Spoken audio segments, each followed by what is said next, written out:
Woo! The golden stallion of the tech world is here for you to talk about something. It's not exactly the tech world, though. Certainly, I think a lot of arguments could be made about how this influenced the tech world in a very real way, much like it's one of its competitors, as some people have considered it over the decades, that being Star Trek. But I'm here to talk about Star Wars.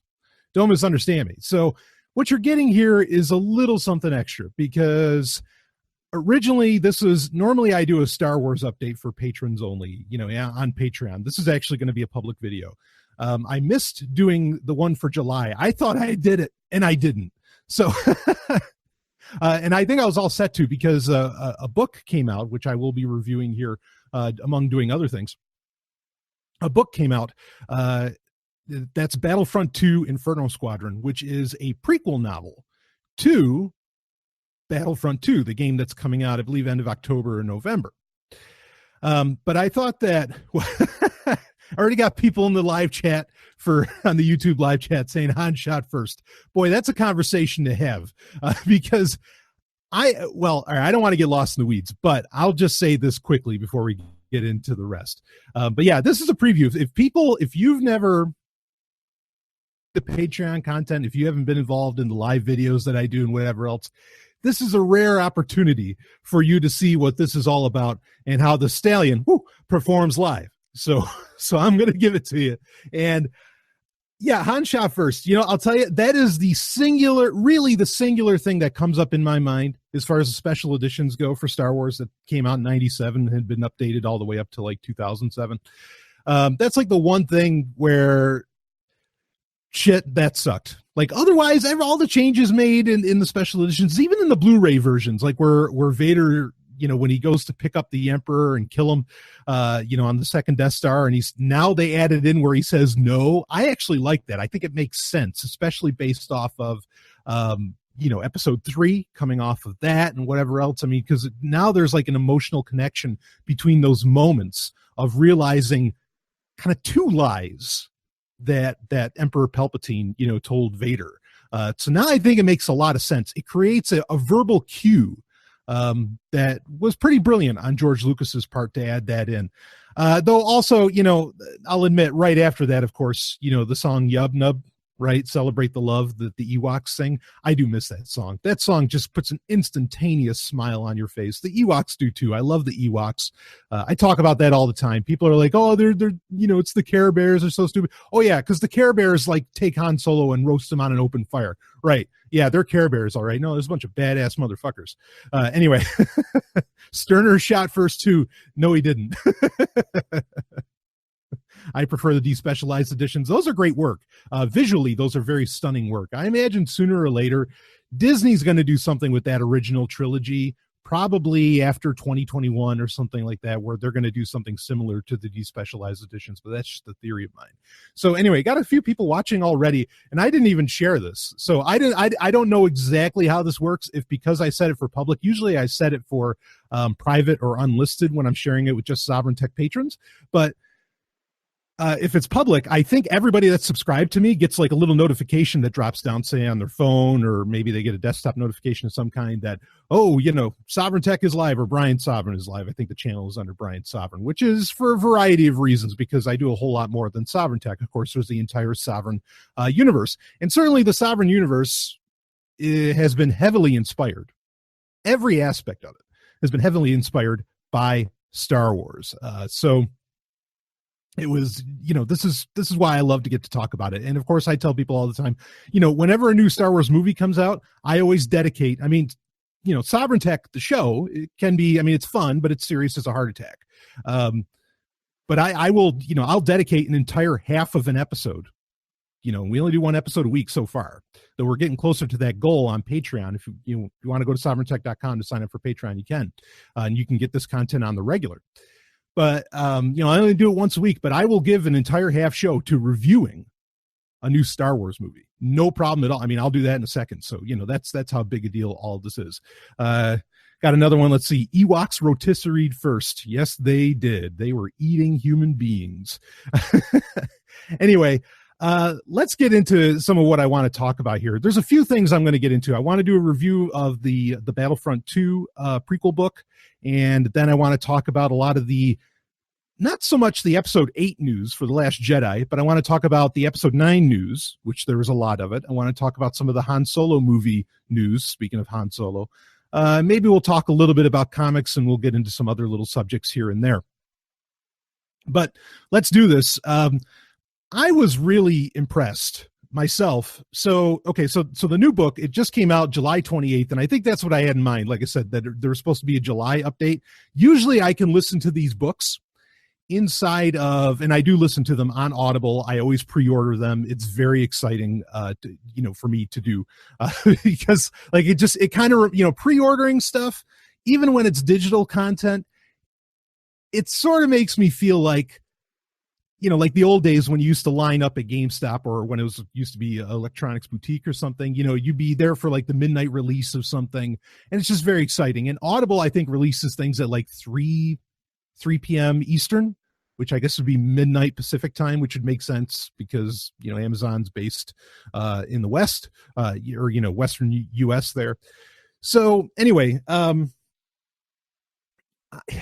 love getting those pre-orders. And as soon as I get that email or that notification that it's available, like, I just love hitting that download button, away they go. I didn't get to listen to this book. Like, I started listening to it right away, but I didn't get to finish it right away. Like I said, usually, I'm done with these books in a day, because I'll listen to them on Audible at like 2.3x or 2.5x speed.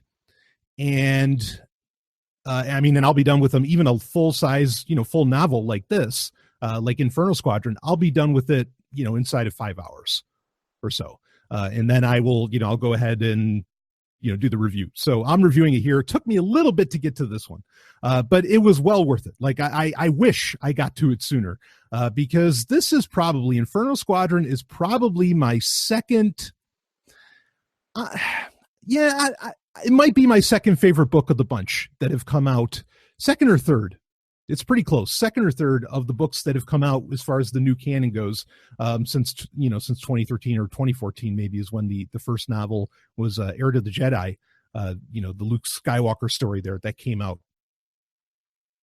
Anyway, so, right now my top ranking is still Thrawn by Timothy Zahn, the new Thrawn novel that came out in April. That's still top of the heap, easily. I mean, that is such a phenomenal book. I can't believe there aren't more people that don't dig it.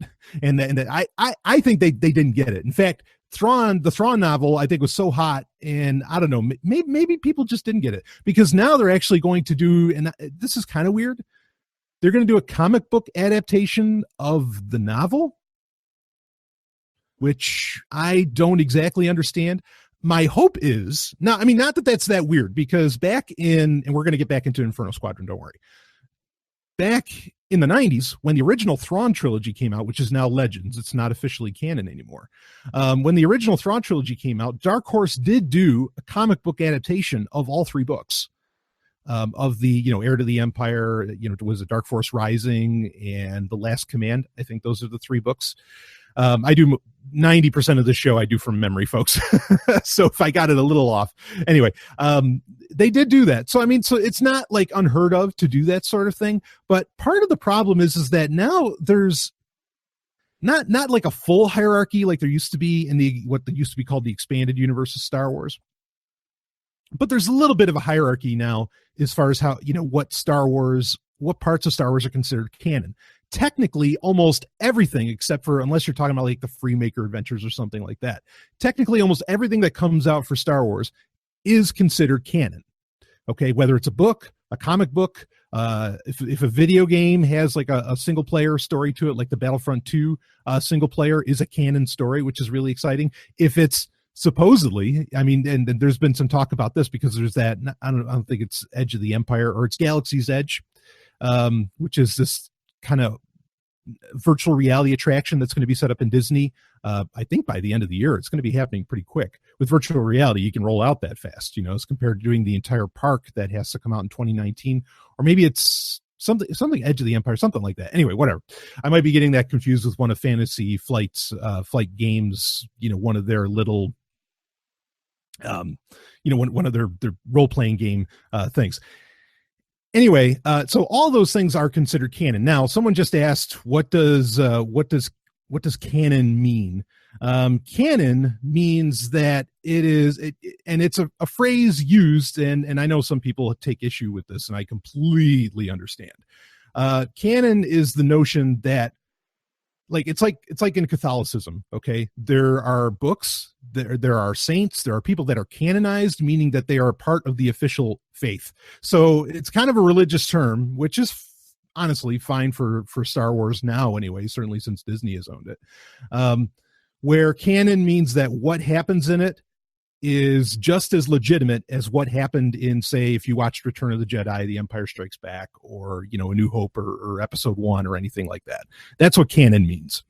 And it's cool. Canon, I think, is actually a pretty important thing, because it allows you to have a common frame of reference within which to talk to other fans, fellow fans, about things like I'm doing right now. When I talk to you about the Inferno Squadron novel, I'm talking about something that has bearing and effect on everything that you know of as Star Wars, today anyway, ever since Disney bought it out, again, back in 2013. So, and it gives you, sometimes it'll give you hints as to maybe what's going to come in the future. That's certainly been happening a lot in the novels. And what I mean by what's coming in the future might be referencing to episode 9, but we'll save that kind of talk for later. So anyway, so the point I was getting to with the hierarchy of canon is that, so now right now the rule is, and this was the rule also back when it was the expanded universe, the rule is, if it's in the movie, like, the movies are the top of the rung. So what happens in the movies, you don't question what happens in the movies, even if you have, say, the novelization of Force Awakens or a novelization of Rogue One or something like that.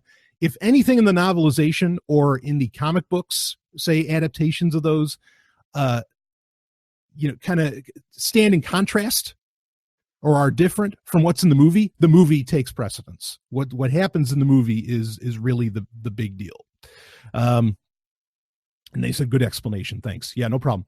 So with that, okay, what happens when it's a novel and then the novel gets turned into another format, like comic books, like what's happening with Thrawn? Which one takes precedence? Does the novel take precedence, or does the comic book take precedence? Honestly, I would think the answer is the novel, because you have more time and more space to flesh things out and you can be more detailed.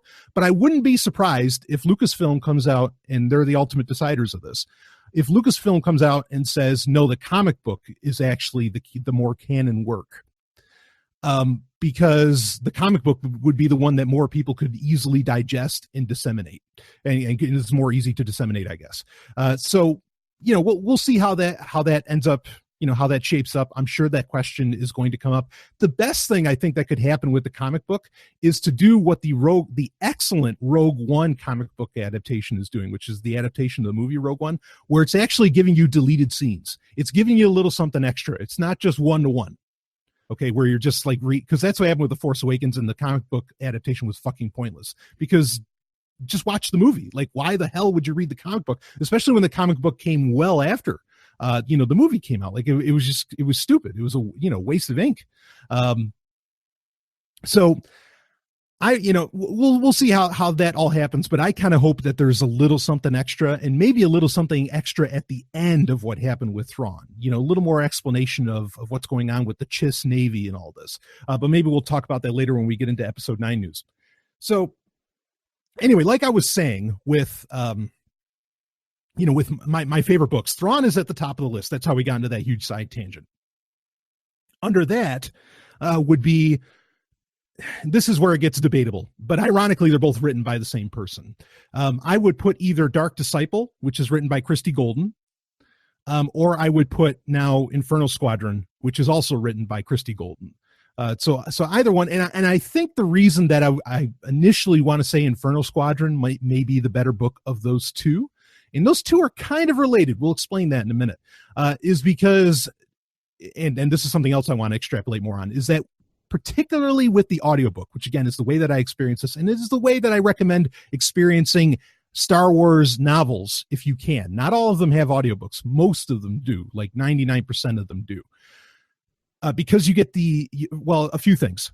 You get the sound effects. You get like a soundtrack. Like it's extra.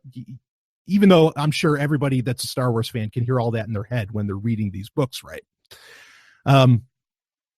But you get that, but then also you kind of get to hear the voices of these people. And this is more so important with the Inferno Squadron novel, because the woman who, again, this is a prequel novel to the game Battlefront 2. Now, we saw the Battlefront 2 trailer. We've seen it. They've already had a couple trailers come out. It was at E3. I think there was another one at D23, the Disney convention. And so we kind of know the story, that it's about this group called Inferno Squadron, which is why the book is called Inferno Squadron, that, sees what happens to the second Death Star, and now they're on a mission of revenge. So there's a multiplayer component to Battlefront 2, but there's a single player component, which is the most exciting for me personally. And I already have it pre-ordered. I'm ready to go. Once it comes out, I'm golden, baby. Just like Christy Golden. Anyway, so they used motion capture, or what they call mocap in the biz. They use mocap actors and actresses, and they use Janita Gavankar for Iden Versio or Versio. Iden Versio. There's an importance to that name. And she's the main character. They used her, and they used her face and everything. I mean, and she has a fantastic look. She's a gorgeous, obviously very intelligent, and a genuine Star Wars fan. I can say that. She's totally legit, and it works, and it's believable, right? Now, she actually voiced the audiobook of Battlefront 2 Inferno Squadron, and that's what makes it a little extra special this time around. You don't always get this with Star Wars audiobooks, but this is a unique, and there's something to talk about all this, and I'll get into that later, about kind of, Janita Gavankar being sort of this total package and kind of the future, I think, of a lot of media. But that makes it a little extra special, because you're really hearing exactly what you'll be hearing when you play Battlefront 2. And because the character of Iden Versio is based off of the look of Janina, you have in your head, even though it's great when you can just use your imagination, and there's plenty of opportunity for that, certainly, in the novel still. It's really cool to have in your head exactly what this person looks like, and not just like a video game version of the person. Exactly what they look like in real life, because Janina's, been all over the place, promoting everything Battlefront 2. And I think it's a wise move on Electronic Arts' part, as well as, Disney's part and Lucasfilm's part. In all of this. So anyway, the book, I put it, I'm probably going to give it the number 2 slot. This is not, and spoiler alerts, folks, spoiler alerts. I'm doing a live video, so I can't make anything pop up on the screen. Eventually I'll get to that point. But anyway, this is a very dark novel. Like, this is not a happy novel whatsoever. I mean, it ends to some degree with victory. Of course, victory for the Empire. Obviously, the Inferno Squadron Inferno Squadron is like this elite special forces that gets created in this book, by the Empire, for the Empire, to kind of solve sort of the deeper problems that they realize was necessary after the first Death Star gets destroyed. That maybe, and it's a brilliant thing. And the book explores this, and this is where the book really shines, is when it's talking about military tactics and a lot of that. Because it's describing how, the rebels, what they expect from the Empire are massive numbers, massive ships, just massive. That's what they're constantly expecting from the Empire.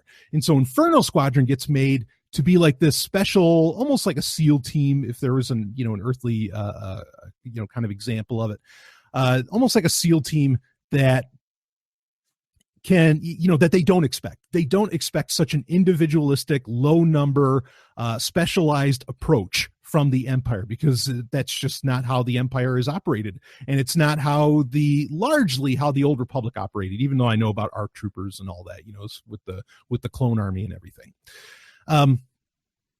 So that's a really cool explanation. They break a lot of that down, and it kind of plays off, even though it's only like 4 members to Inferno Squadron, it kind of plays off like a Dirty Dozen, that style of story, not with so much comedy. But I mean, this is a really dark book, in my opinion. Even when one of the characters, who they make very clear sounds and she's in her 20s, but sounds and looks like a very young gal. Again, spoiler alerts. they say, look, if you're going undercover as a slave, we've got to make you look good.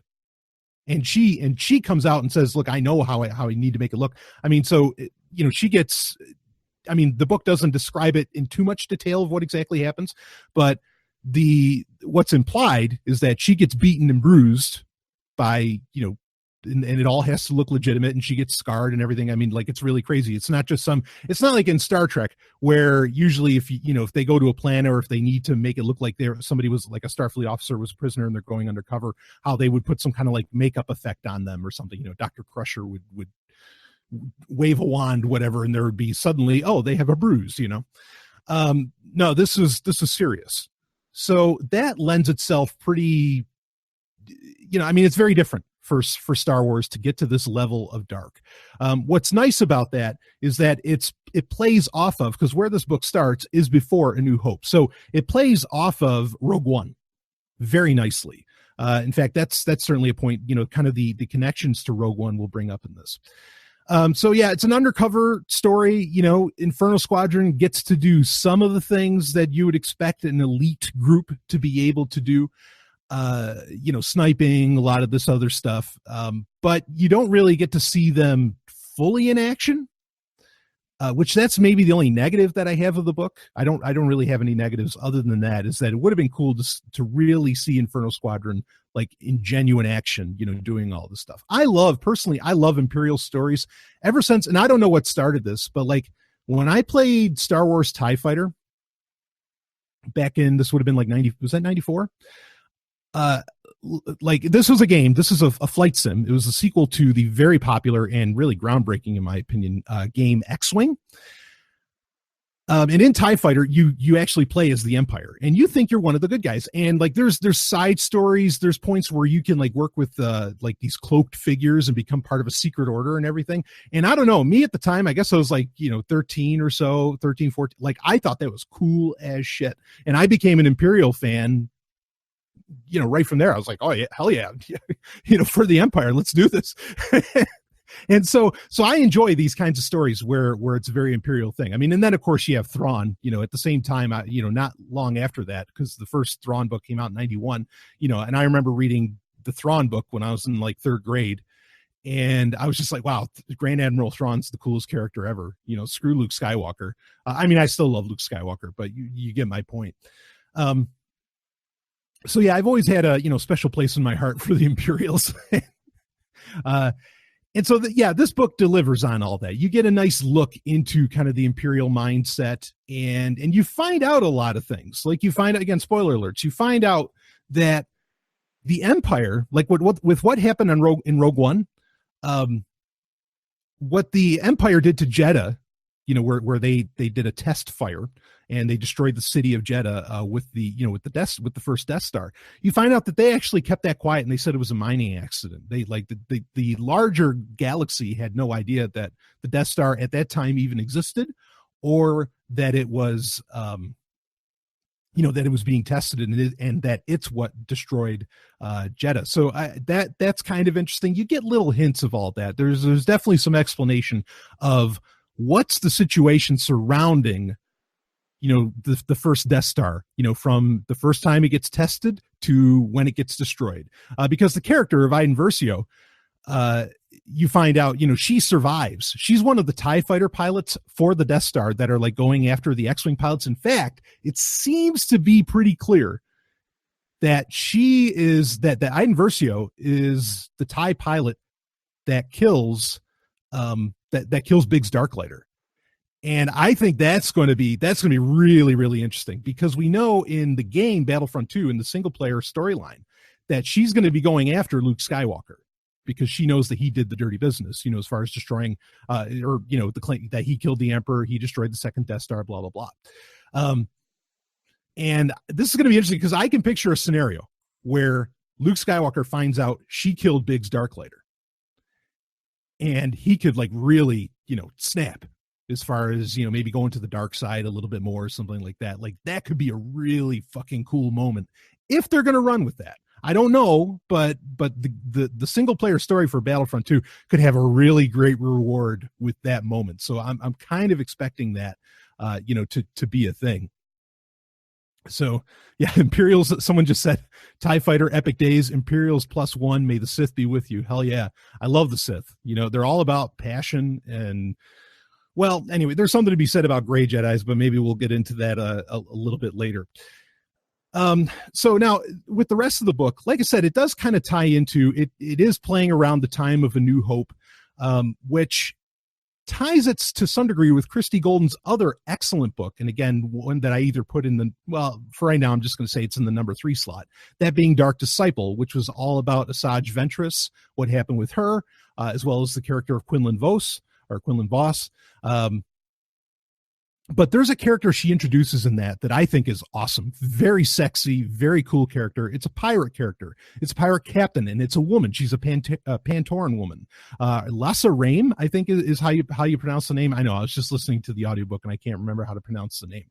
But anyway, she is, it was so cool because I thought she was an awesome character that you experience. And she was actually in a short fiction also in Star Wars Insider. Star Wars Insider is not doing short fiction right now.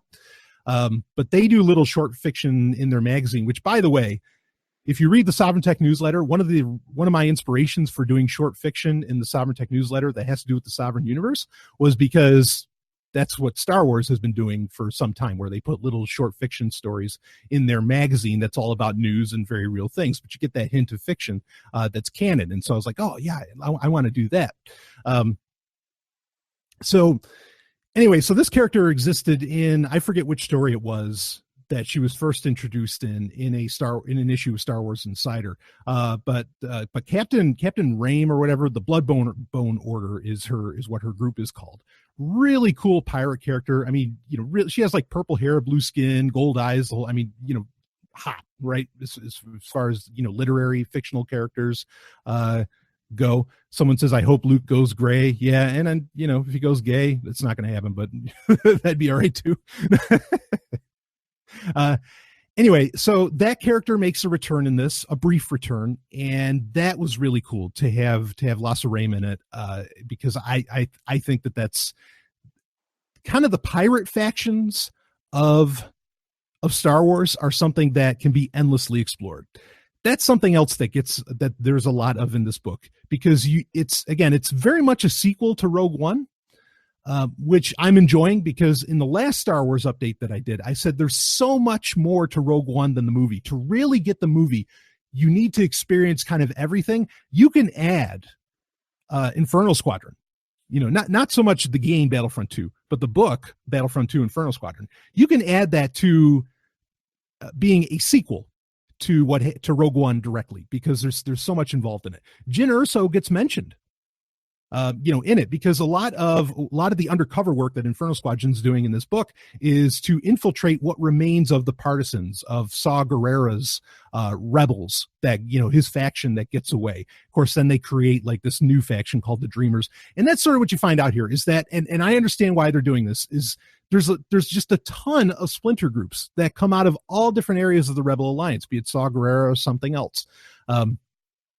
Like in this, they talk about the partisans, then there's the Dreamers, there's all these different groups. And the reason that they're doing that, obviously, and Disney is doing this not just with the Rebel Alliance, but also with other groups. Obviously, it's to create that larger universe that they can keep making stories for forever. I mean, because it will get boring, and I think that this was something that was getting tiresome in the expanded universe, not necessarily for me, but for others, and I understand that. Where you had, like, you know, it's just always Imperial Rebellion / New Republic, like that's always seemingly the thing. And it's like, can't we have other people or something like that? Disney is obviously very interested and very invested in creating, you know, other enemies, other heroes, other factions of all these different things. But maybe we'll break into that more in a minute. So, yeah, you get a lot of that. Again, the addition of Lassa Rame was great. I really enjoyed that. So let's break down a little bit more, because I have other news I want to get into, and I don't want this to run for 2 hours. Did I knock the camera? Holy shit. Anyway, I'm still getting used to doing video. You know, audio, got it down pat, but video, guess what? I can't stop. I have to keep on going. So anyway, and I have the new studio, and, you know, probably I'll always be working on the studio. But anyway, So there's some little things in this. Now you have the character again of Iden Versio.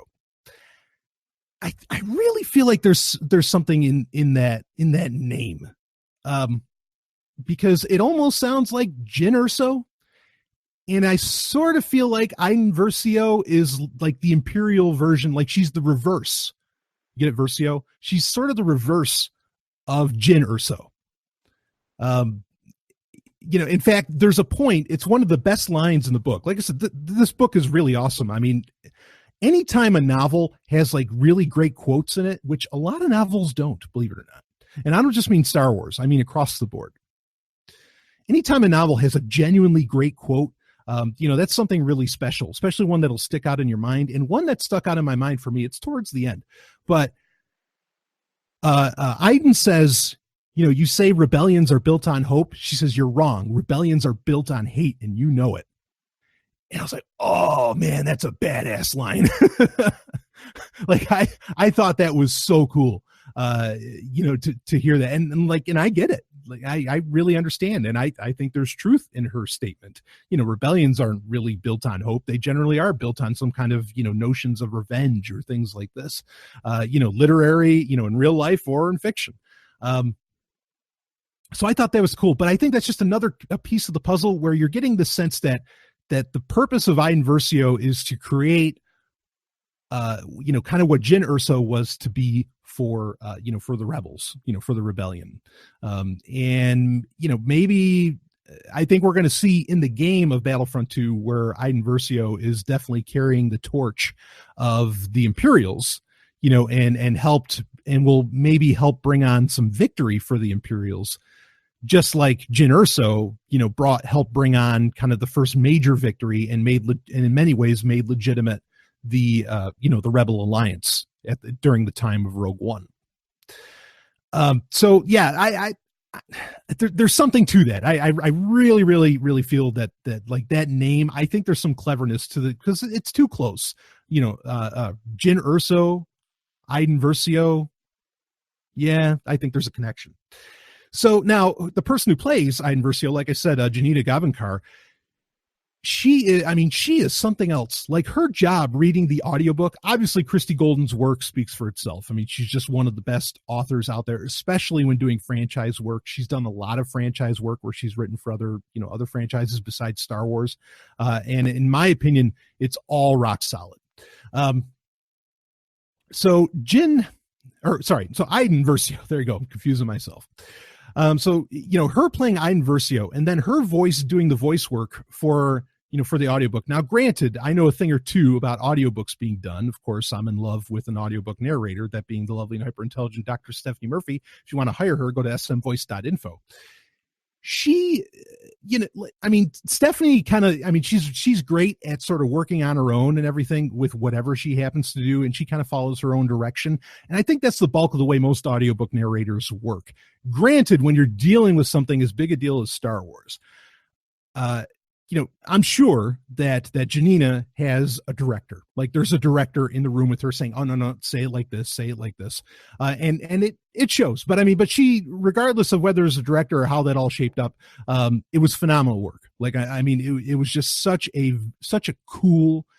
It was great to hear, you could picture it because you know what Janina looks like. You could hear it because she's going to do the voice, and she's already done the voiceover, like in the trailers for Battlefront 2 and everything. It made everything more visceral. It made everything more real. And I think this is going to end up becoming commonplace in, with any property, perhaps any franchise.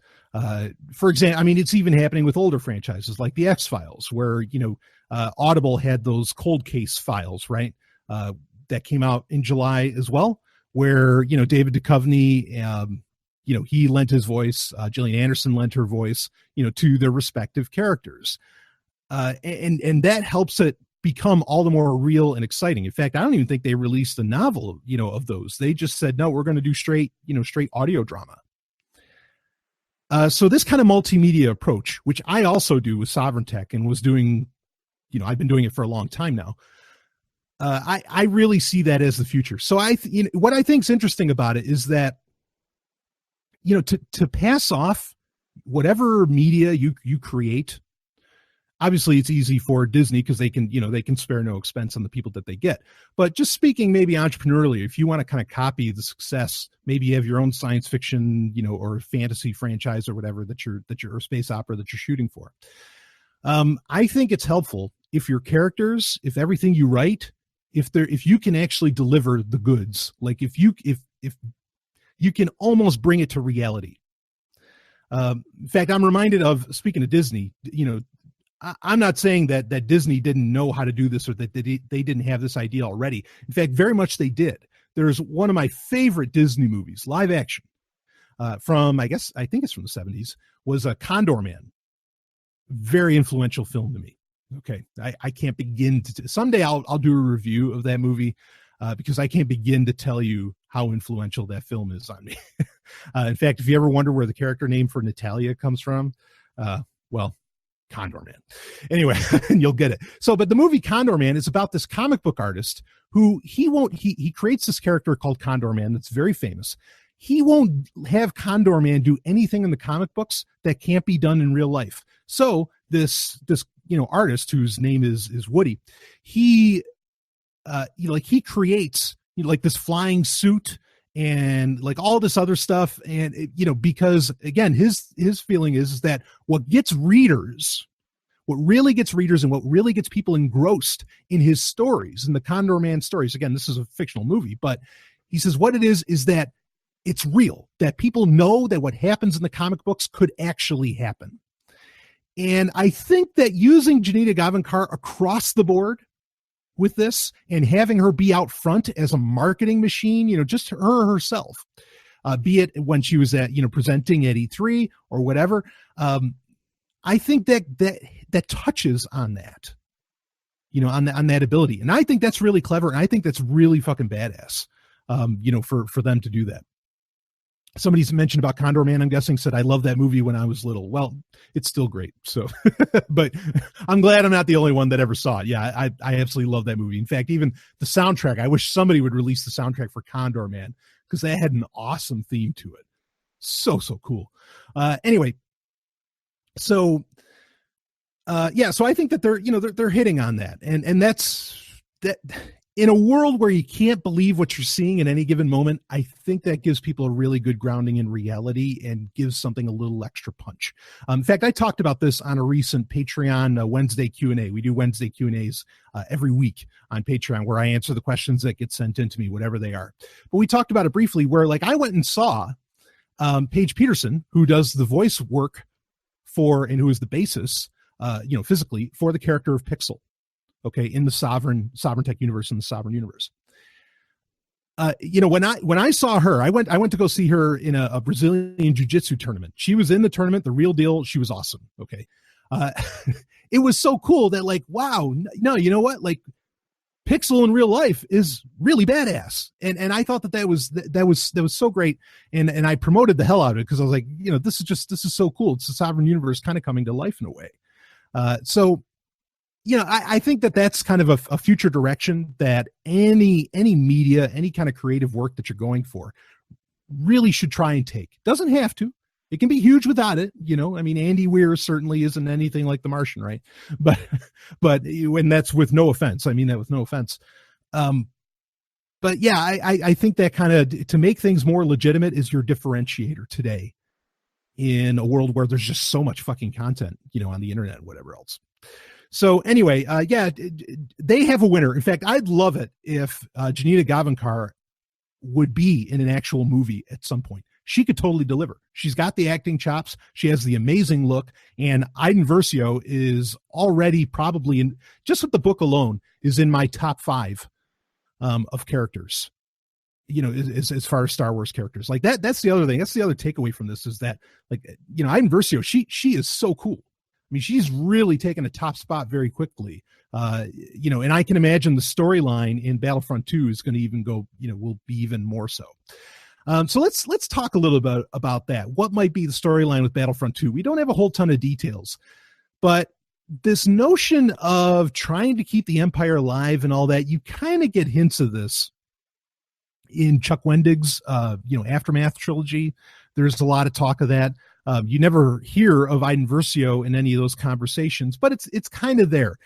And I wouldn't be surprised. Here's something that I'm kind of expecting, because eventually, considering with the Thrawn book, what happened there, and maybe keeping the end events of what happens in the Thrawn book alive in 2018 when they released the comic book, like we mentioned earlier, for the comic book adaptation of the book Thrawn. That book ends, spoiler alerts, that book ends with, the Chiss, kind of Thrawn's secondhand man in the Empire going off to work for the Chiss, which is the race that Thrawn belongs to, that live in the unknown regions. And they go to work for them because, like Thrawn says to the Emperor in that book, he says, look, there's dangers in the unknown regions that make the Empire, look like kids play. You don't know what's coming after you. You don't know what's on the way. And so there's this bigger battle constantly kind of getting led up to, and you get hints of it in the Thrawn book. You get hints of it again in the Aftermath trilogy from Chuck Wendig, which largely those books kind of stink, but whatever, it's there. And so I would love to see Iden Versio, that story in Battlefront 2 also start pointing in that direction. In fact, maybe she goes and works for the Chiss or something like that. That would be a pretty wild little ending. I think they could do a lot of impressive stuff with the single player story in that. So I am really looking forward to it. Anyway, let's move on to some other stuff. So Battlefront 2, though, just, quick review. Battlefront 2, Inferno Squadron, awesome book.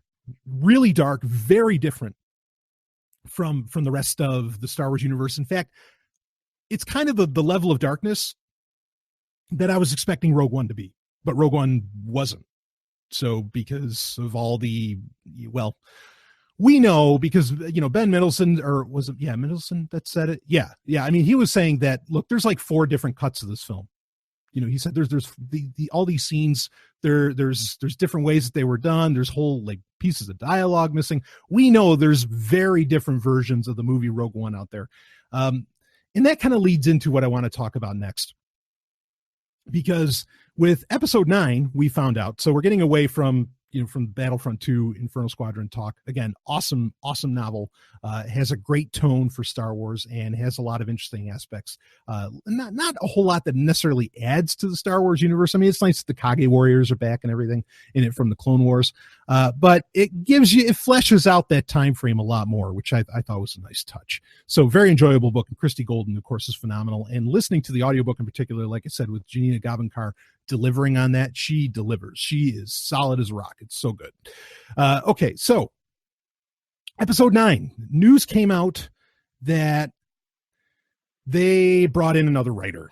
Okay, now there's I have theories around this. There's more to say about it. Originally, what was going on is you had the director for episode 9. Now, we're not talking about The Last Jedi. The Last Jedi is pretty much done, and that seems to be the movie. That movie and The Force Awakens are like the 2 Star Wars productions that haven't been affected by anything. They seem to have how to put this. Somehow everything went smoothly with those. And I don't know how exactly it all went smoothly, because this is very concerning. No other Star Wars production, as far as movies go anyway, seem to be going smoothly at all. In fact, it's very troubling how these things are going, but we'll break more into that. But anyway, so originally you had for episode 8, you had Rian Johnson's doing a great job, I'm sure. I imagine, I'll just say quickly, Last Jedi, I think is going to be an awesome movie. I don't have any doubts about The Last Jedi. I am concerned about episode 9 a little bit, because the news came out that Colin Trevorrow, who of course is probably best known for doing Jurassic World, which I thought was a fantastic movie. I mean, just a great fucking movie. Him and his buddy, who also worked on Jurassic World, Derek Connolly, were originally writing the story for episode 9. Now we find out that we have a guy, this guy's name is Jack Thorne, who's coming in. He's done a little bit of works here and there. I think he's worked in like the Harry Potter franchise. He's done some other stuff. So, not to say that he isn't somewhat of a big name. But anyway, Jack Thorne is coming in to do some rewrites. Now, what is the purpose behind these rewrites for episode 9? I think there's, anyway, I'll tell you about that in a second. You got just a little something in the YouTube live chat. Couldn't get through 2 chapters of the first Aftermath book. Yeah, the first Aftermath book, like I was saying, by Chuck Wendig, really bad. And I think that one's just called Aftermath. The next one's like Life, Debt, and then the other one, Empire's End, I think, is the third one. Anyway, yeah, that first book, really, really rough. With the audiobook, it's passable, but it's just passable. Okay, so anyway, so you got Jack Thorne coming on board to write for episode 9. The reason that I think that this is happening, not because there's something wrong with episode 9, because I think there's been an overall kind of arch that ever since The Force Awakens, and even with what J.J. Abrams set up, that they knew that they were going to go with. Okay, so I don't think they can really harm that too much. The reason I think Jack Thorne is coming in for episode 9, again, not too worried. I'm actually not too worried about episode 9. I think I said I was worried. I'm not too worried about it. There's going to be a point of disappointment that I'll mention in a second. Is that now it would appear, in my opinion, my interpretation of some statements from other people involved in Star Wars, is that it would appear that Leia, General Organa, Princess Leia, whatever you want to call her, to me, she's always royalty. She is not going to be in episode 9, seemingly at all. When before, I think everybody was kind of wondering, okay, are they going to recast her? Which is what I wanted to happen. In fact, I had said, and I wasn't the first person to come up with this, but when the person I heard said it, I was like, oh, that's obvious. Of course, that's who you'd want. I was hoping for Kate Mulgrew, for Janeway, Orange is the New, Janeway from Star Trek Voyager, Orange is the New Black, all that. I thought she would lend the gravitas necessary, to continue on that character. Or was she going to be a CGI job, kind of like Leia was at the very end of Rogue One? Spoiler alert. Now it seems, based upon some statements that John Boyega made recently, that they're doing a send-off, and he says it's a great, beautiful send-off of the character of Leia in episode 8. And so I think that the rewrites for episode 9 are really just about how to fix the fact that Leia's not going to be in episode 9. I think that that's all that's going on. I mean, it might be more, and we won't find out because, production doesn't begin until this coming January 2018. But that's my opinion on it. Also, when you're doing kind of pre-production, like I'm sure Colin Trevorrow is right now, you can't really put your mind on writing things. Yeah, you need another guy to step in and, maybe massage things or whatever while you're doing all the pre-production work. You're working with the storyboard artists and, like Doug Chiang or whatever, and, and all these different people. Well, I don't know if Doug Chiang's doing the storyboard work for episode 9, but anyway, I'm not so worried about that, but it does suck that it seems clear by Boyega's statement that no, Leia will not be in episode 9. However, it also seems clear, and this is the part that's what's disappointing, but what's not so disappointing is it sounded like he was saying that they are not killing off the character. She's just, whatever their send-off is, it's going to be beautiful, but she's always going to be around.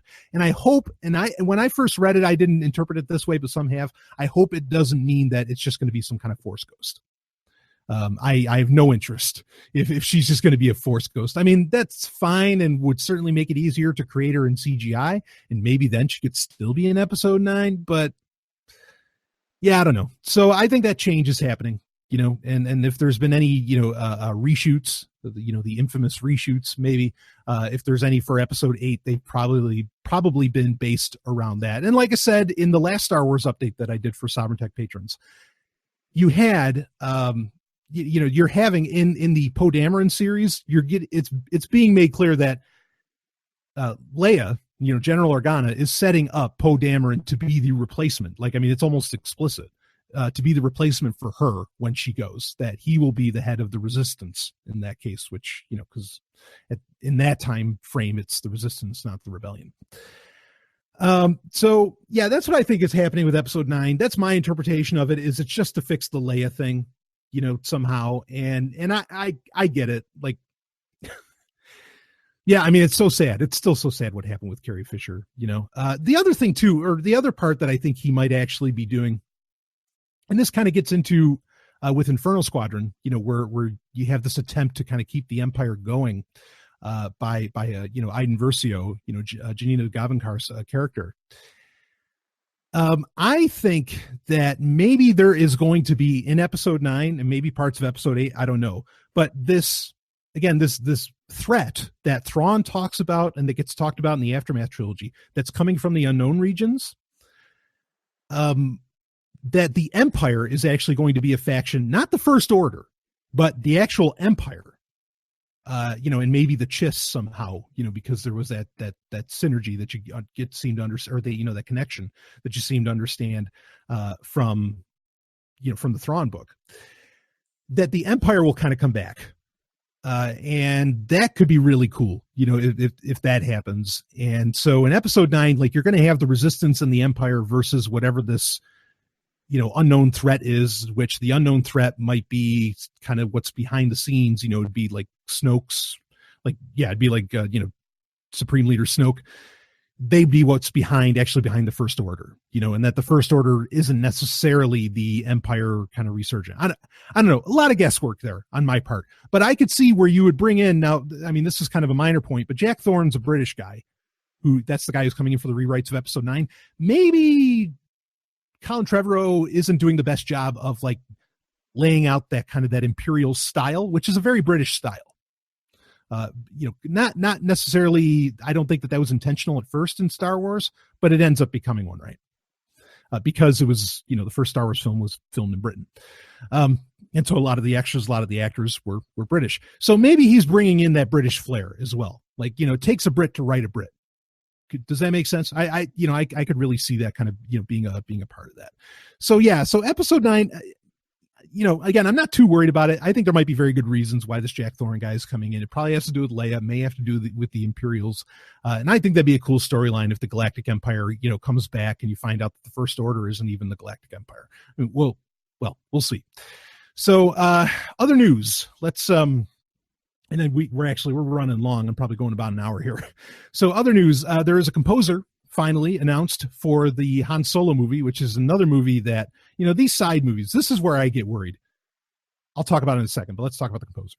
The composer for Han Solo, John Powell, who did the scores for the Bourne movies. I listen to the Bourne soundtracks all the time. They're very subdued, but when the action needs to hit highs, it can do it.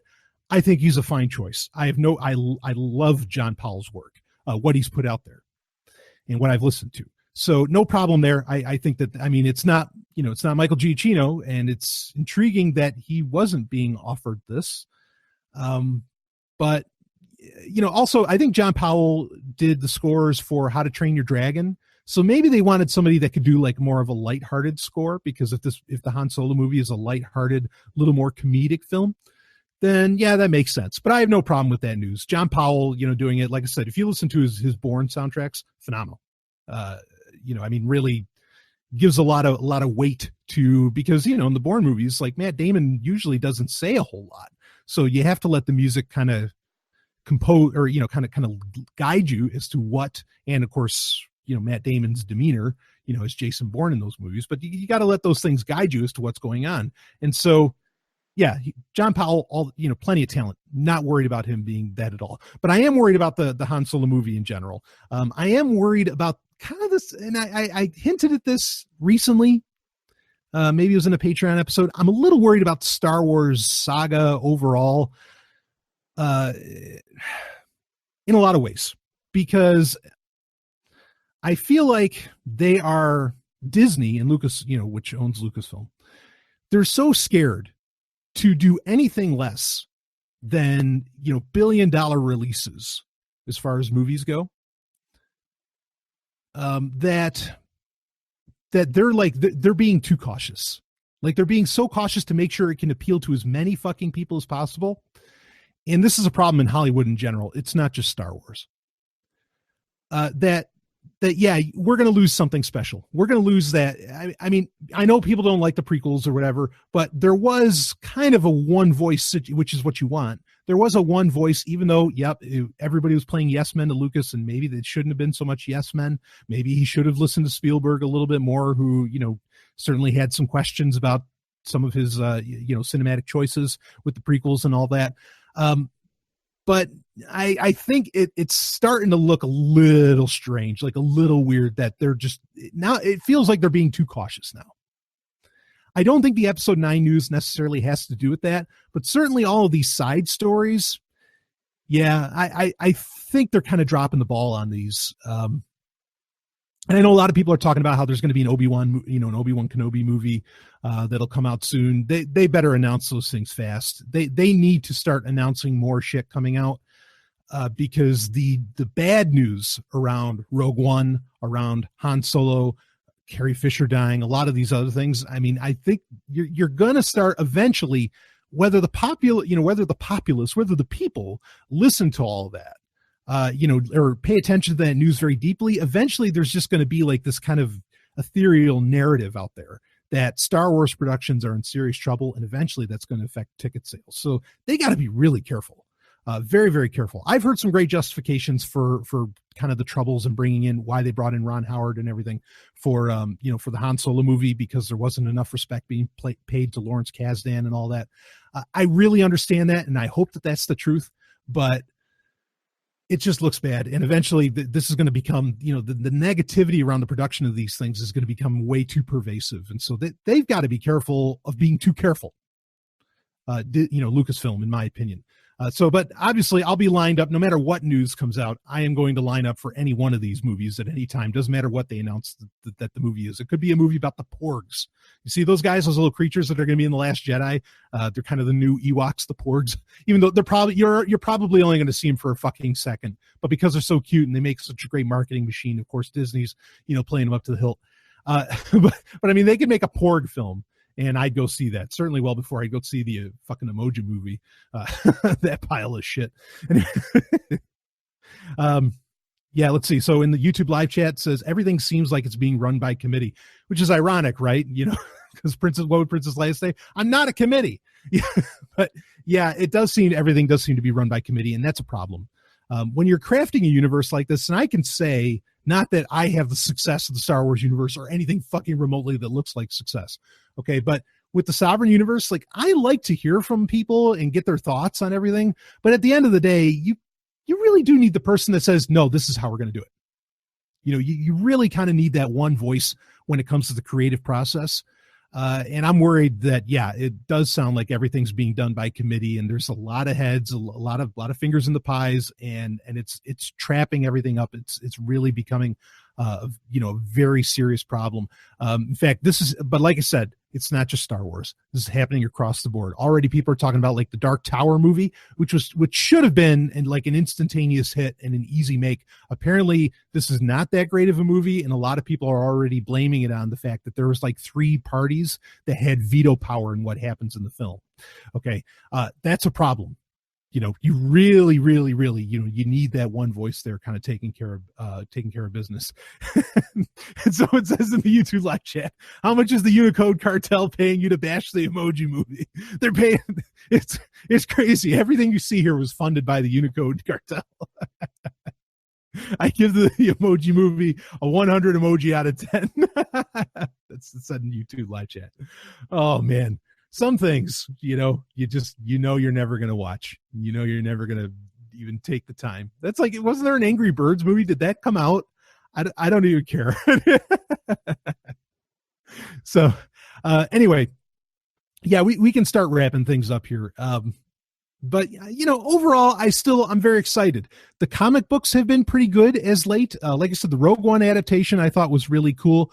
The Darth Maul comic series, which I still don't know why that release schedule seemed to be so drawn out and long, but that's been very good. The new Darth Vader series has been solid. Screaming Citadel, which I could do a whole review on, and I need to.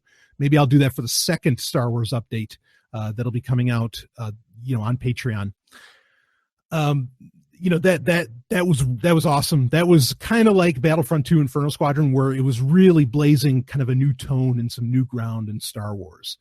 So I thought that was, that was very cool. So, what else? Yeah. I mean, overall, there's still exciting stuff. I think some of the novels coming out, look really cool. I kind of feel like Star Wars has really got to get past episode 9 before anything really big can happen. Or maybe even just past episode 8. Maybe it just needs we got to get past episode 8 so that way all the fucking mystery can finally get answered and we can get back to, expanding more in the comics and the movies and everything.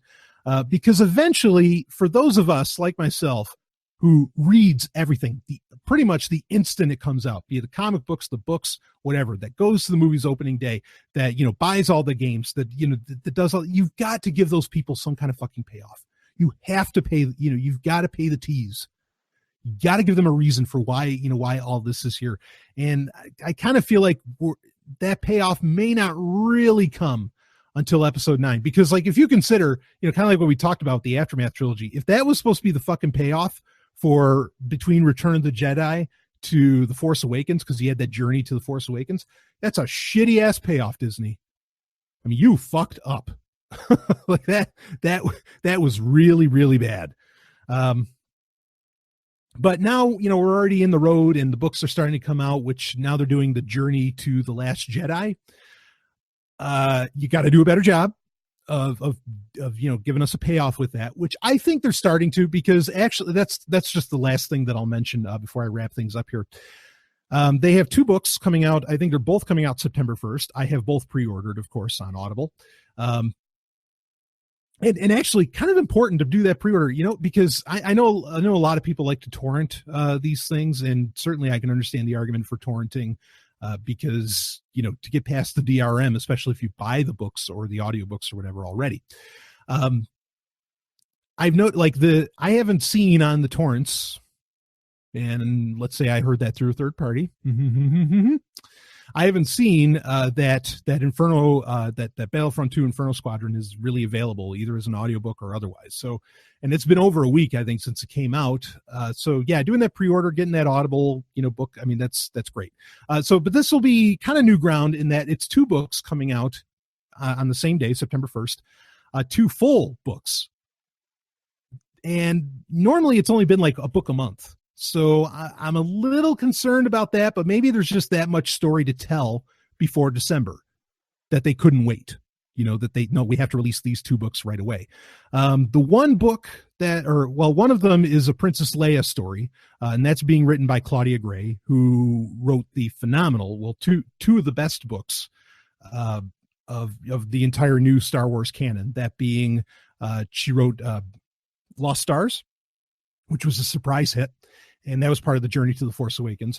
And she wrote Bloodlines, which was also a Princess Leia novel that took place just like 6 years before The Force Awakens, which was phenomenal, but it didn't come out. I mean, it should have come out before, like it would have been much better than Aftermath. It should have come out before the movie hit, but it came out after the movie hit, whatever.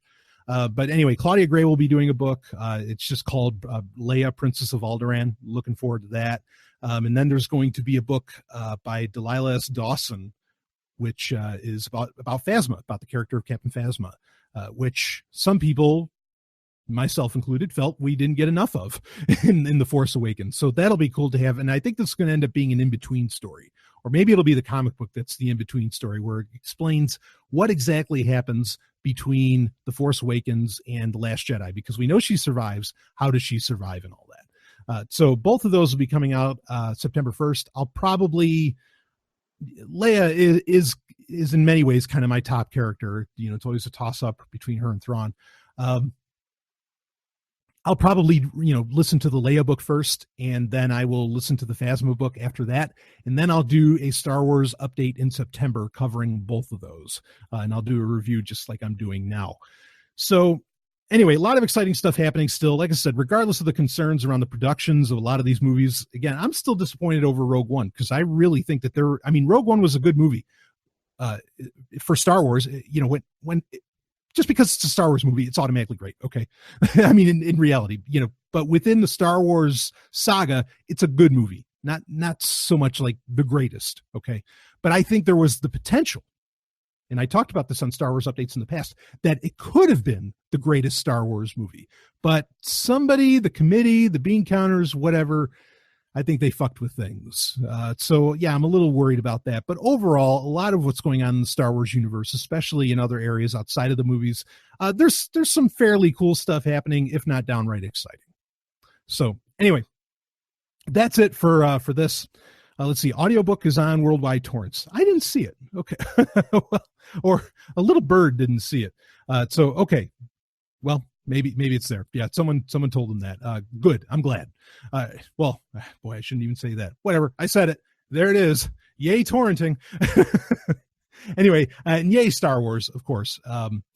That's it for this episode. Of course, this is kind of a unique animal, like I said, where I want to try and entice people, say, hey, do you want to, check this out? Maybe you want to become a patron. Okay. And, because this is the kind of content you get, not just all the tech talk, not just all the sexy, but you get some great geeky shit too, and I have a Star Trek update also coming up in August as well, because there's a lot to talk about what's going on there. A whole lot to talk about before we get the September start of Star Trek Discovery. And obviously I'll be doing a Star Trek update for patrons, when that comes out as well. So don't expect that till the end of September, but there will be one in August where we talk about everything that's been revealed recently at the Star Trek Las Vegas convention, which is kind of always the biggest, the creation, or I don't even know if they're creation anymore. It's been so long since I've done the convention circuit. But anyway, that's it. You'll have a new Sex and Science Hour coming out, new Sovereign Tech, of course, and we'll be talking a lot of blockchain on that. I will see you on the other side. And I can never bring myself to say, may the force be with you. As much as I love Star Wars, I always thought they sounded kind of cheap. So I don't know, maybe the Sith will come out with some kind of statement at some point that, will be comparable to the force, may the force be with you or something. But anyway, I'll see you on the other side.